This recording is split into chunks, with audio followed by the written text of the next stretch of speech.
All right, so we're going to spend just a little more time going into the Shakespearean text. Remember, we cut off here. If y'all want to get your document out from yesterday to kind of help you along, you may definitely do that, where we looked at just the first 4 lines of the prologue.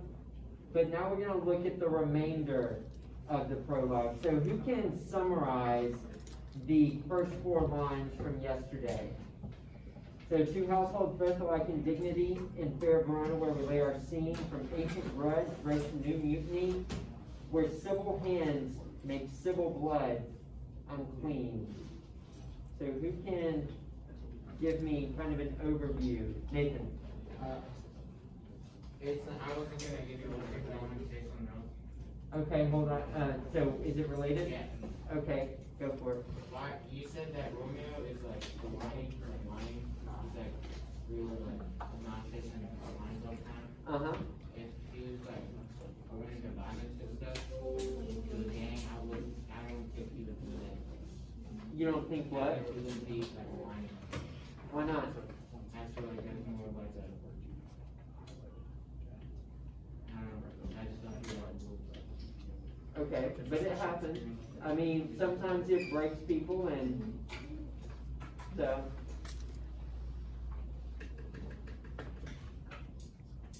All right, who can give me an overview of the first 4 lines from yesterday? Y'all can refer back to what we did yesterday if you want.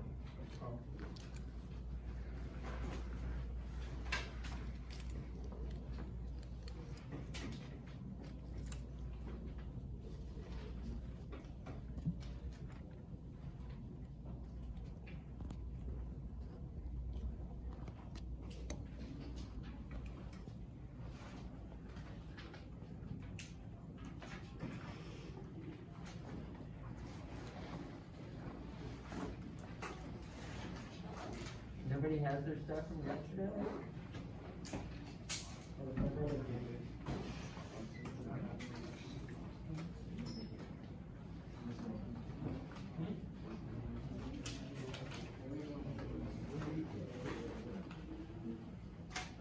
All right, that's fine.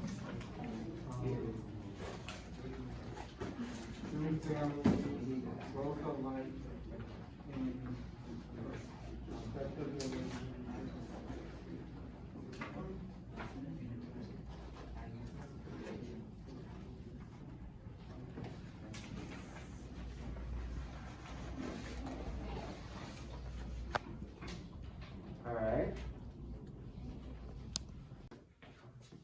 Hello, you guys. William Collins here. I'm with Mr. Avery Williams. We're going to be working together for the identifying and the coaching aspect of this course. So last week I recorded your class. It was the literature class, correct? Mm-hmm. Ninth Lit, and they were reading Romeo and Juliet. Yes. Okay.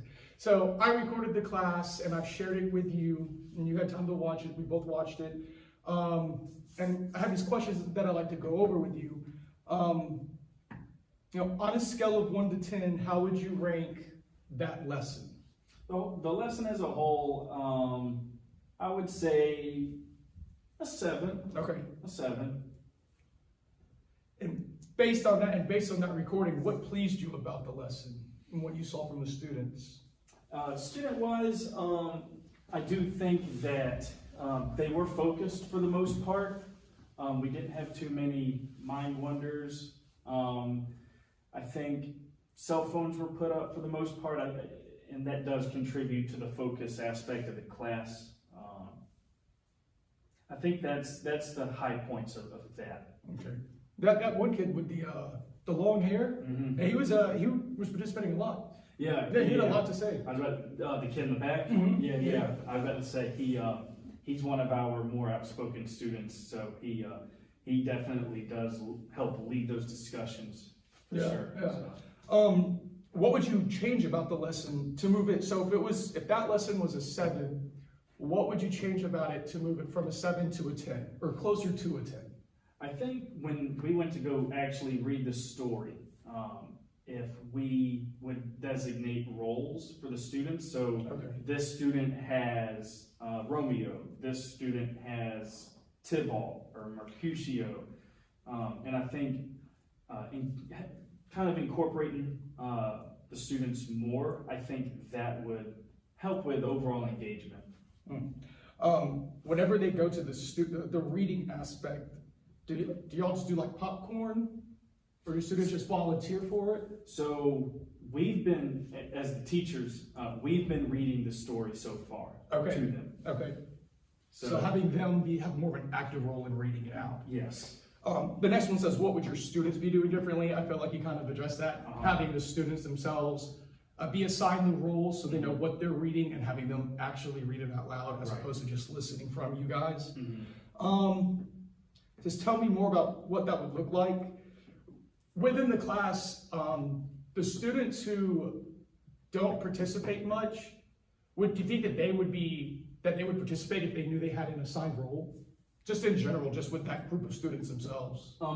I think they would, because they're not, our group of students in there, they're not silent, like they are willing to speak up.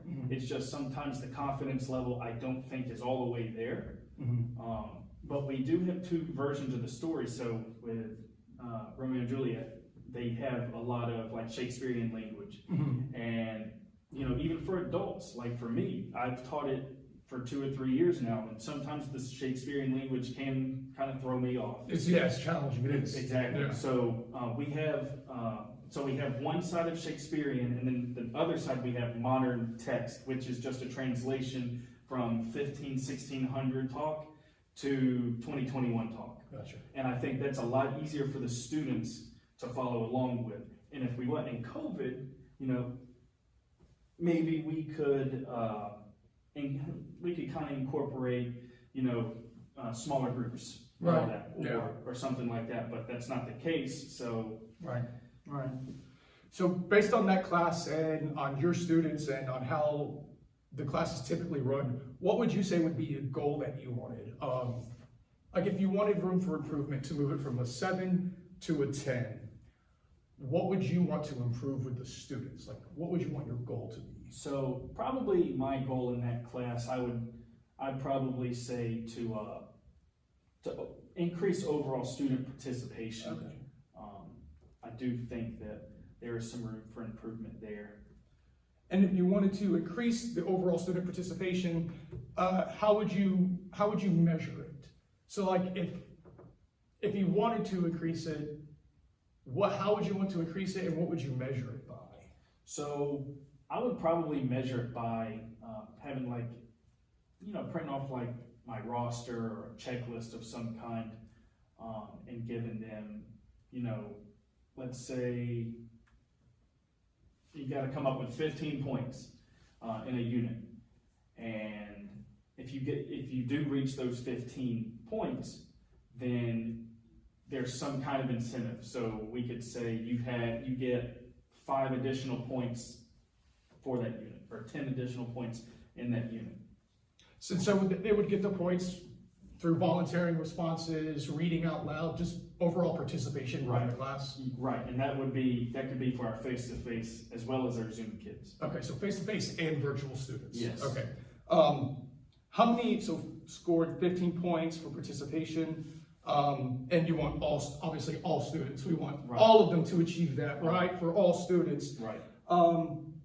Just off the top of your head, how many students do you have in that class? As far as face-to-face and virtual? And virtual, yeah, totally. So face-to-face, we have about 15 kids, 16 kids. Okay. And then virtual, we have about, if everybody shows up, about 18, 19. Okay. So overall, there's about 34, 35 kids in there, just as a rough estimate. That's big. Yeah, That's a big class.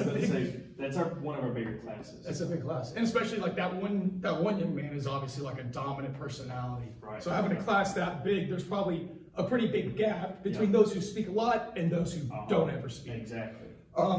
So the goal would be to increase student participation, and then specifically saying, okay, every time that they participate in the class or in discussions or readings, they get a point, with the goal being to score X amount of points throughout the unit. Okay. Yeah. And just 15 is just a, you know, it's a blanket, it's not exactly what, like the percentage I would choose. Mhm. But I think having it maybe different per class, you could say, like this class, because my second block, for example, it's getting them to speak is very, very difficult. Right.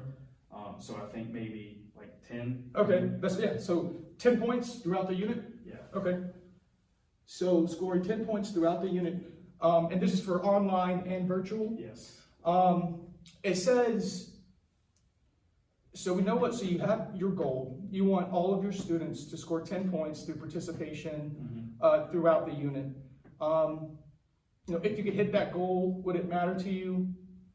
Yeah, because, at the end of the day, it's my students learning. And I think that student retention of information is much, much better when, they get more involved and they're just not sitting there.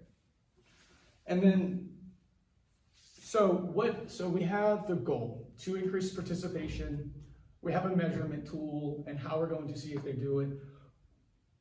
I guess, like, what strategies or like what tool or strategies do you use or would you want to use to hit that goal? So we could say our class Zoom and the tool or the tools within Zoom, Okay. such as like the chat box and all that. And we do have one student in particular who is virtual, who is extremely shy. Definitely the shyest person I've ever seen in my life. Oh, wow. And like she just coming to us, like she shakes, like she's terrified of us. Oh, wow. So I think instead of having her talk, I think having her text in the chat box, that would be much more beneficial for her. And we don't have to say, hey, it's this student that's speaking. We could just say, oh, somebody in the chat box shared this. Right. And then, So to not being singled out. Exactly. Would you, if you were going to measure their participation, would you give them credit for speaking if it was just a typed response, or would it be verbal as well? Any participation or response, or is there any like certain ones that you're looking for? I think typed or spoken would be acceptable in my eyes, just for, like I said, like students who do have that fear of public speaking, because I was like that myself, when I was in high school. So I definitely understand the feeling. Right. So I think not putting people on the spot like that would help overall. It'll probably make that student more likely to participate by typing. Exactly. If they don't feel like every time, oh, hey, so-and-so said something, guys. So apart from Zoom, is there anything else that you guys use to communicate with students, or that would allow students to participate within the class or within what you guys are studying or anything? Yeah, so we do use Remind, and and that's how we send out our announcements, like this essay is due on this date, or don't forget to log in at this time on Wednesdays for the support day. And then students, it's also a good way for them to communicate with us one-on-one, whenever we're out of school or something. Yeah. Like I'll get messages at like 5, 6 o'clock with students asking me, hey, like what is this? When is this due? Or whatever. So yeah. It's like, I'll answer your question, but go to bed. Yeah, exactly. I got one at 2 o'clock in the morning. Like, oh man. It's like, you should be asleep right now. Exactly. Okay, so we've gone through it. We've both been able to watch the video. We've set the goal to increase student participation. We have a way to measure it. It's quantifiable. You want your students to score at least 10 points for participating throughout the entire unit, or I guess every unit. And you use the tools that you're currently using are Zoom and Remind, to allow them to participate and to communicate with you guys, right? Right. How does that sound so far? Does it sound like something feasible? Yeah, I think so. Yeah. And that maybe too, hopefully, increasing this participation with them knowing that there's a positive incentive at the end in the form of some type of positive kickback on the grade book. Hopefully that'll give them an incentive to come out of their shell a little bit. Right, exactly. And it's funny, like the Zoom, makes it harder to have that whole communication. But I feel like for some students, maybe they benefit and flourish because they're more likely to type something in instead of being the sage on the stage in front of all their peers and being afraid of having the answer wrong or being embarrassed. Mm-hmm. All right. It sounds like we have a plan. Okay. Is it like, do you have any other questions? Like, what would be your next steps in moving forward with this goal? Is this something that you've already communicated with your students? Will this be something new that you're like, hey guys, moving forward, we're going to do this as like an extra incentive for you? Like, what would you say are our goals in moving forward with this? I think, especially with the Romeo and Juliet stuff, there is a lot that the students can share. And overall, students do typically, because I've taught the section before, students do typically begin to come out of their shell in Romeo and Juliet just because it's a little bit more interesting to them, like as far as the plot and everything. So, I'm sorry, repeat it one more time. No, just what would be our next steps in going forward from here? Oh, so yeah, I think introducing the incentive of, all right guys, look, we're going to be, we'll give you 1 point every time that you contribute something in class, we could say. Okay. All right. I feel like we have a plan. Okay, all All right. right, sweet. Thank you. All right, All thank right, you. cool. Let's see what our time frame's looking like here on this video. What's your time limit? You got one? I thought it was a